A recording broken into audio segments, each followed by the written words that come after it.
बिस्मिल्लाहिर्रहमानिर्रहीम। आप देख रहे हैं डाइनिंग। और अचार को बनाते हुए किन बातों को मद्देनजर रखा जाए कि सालों तक अचार चले। बेहतरीन जायके के आम के अचार रेसिपी के साथ बहुत सी टिप्स भी आप जान पाएंगे। रेसिपी पसंद आए तो चैनल को सब्सक्राइब कर दें।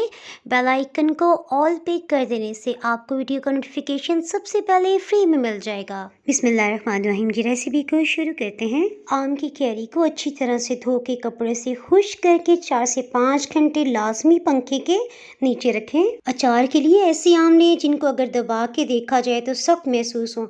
इसी तरह कटिंग बोर्ड और छुरी के साथ साथ आपके हाथों को भी मुकम्मल तौर पे खुश्क होना चाहिए। आम का छिलका अगर आप इसी स्टेज पे अलग कर लेंगे तो सहूलत के साथ साथ अचार सर्व करने में भी अच्छा लगेगा।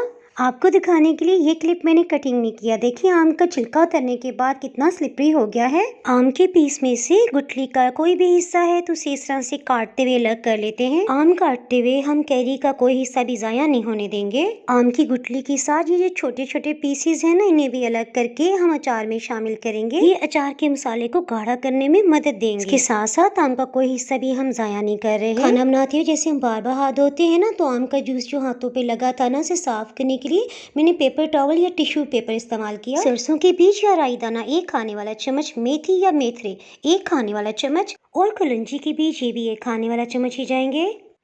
सौंफ को साबुत ही रखेंगे 1 खाने वाला चम्मच। हल्दी अचार को महफूज करने का काम भी करेगी। आधी चाय की चम्मच बहुत है। नमक 1 चाय की चम्मच। अलबत्ता लाल मिर्च पाउडर 1 खाने वाला चम्मच इसमें जाएगा। साबुत काली मिर्च का तीखा जायका होता है, सो 1 चाय की चम्मच काली मिर्च को ग्राइंड कर लिया है। आधी चाय की चम्मच गरम मसाला पाउडर। इसमें 1 खाने वाला चम्मच खसखस हम इस्तेमाल करें। धुली हुई खसखस आपको आसानी से हर्बल शॉप से मिल जाएगी। साबुत खुश्क धनिया की बहुत अच्छी खुशबू होती है, सो इसे फ्रेश ग्राइंड करके शामिल करते हैं।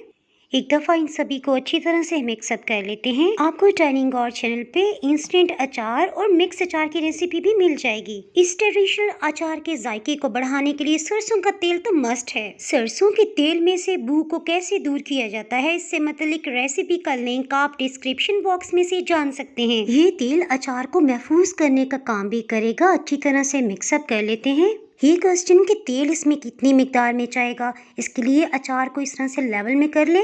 देखें तेल ऊपर की सतह तक होना चाहिए। ये देखें 1 कप में से थोड़ा सा तेल बच भी गया है। तेल की तरह नमक भी इसे महफूज करने का काम करता है, लेकिन मुनासिब नमक अच्छा लगता है। इसे थोड़ा सा टेस्ट करके भी आप अंदाजा लगा सकते हैं। परफेक्ट। अचार को महफूज करने के लिए आप जो भी एयरटाइट बॉटल लें बेहतर है। 2 दिन पहले गर्म पानी से धो लेने के बाद 2 से 3 चम्मच सिरका डाल दें और सिरके वाला पानी निकाल के बोतलों को टोटली खुश्क हो जाने दें। इस अचार को धूप में रखने की बिल्कुल भी जरूरत नहीं है। किचन रैक पे 7 से 8 दिन में इंशाल्लाह बिल्कुल तैयार हो जाएगा। आपको बताती और दिखाती चलूं कि लहसुन, अदरक, लीमू, आम, शलजम, चुकंदर, हरी मिर्च का मिक्स अचार 11 महीने पहले बनाया था। अल्हम्दुलिल्लाह ये बिल्कुल ठीक है।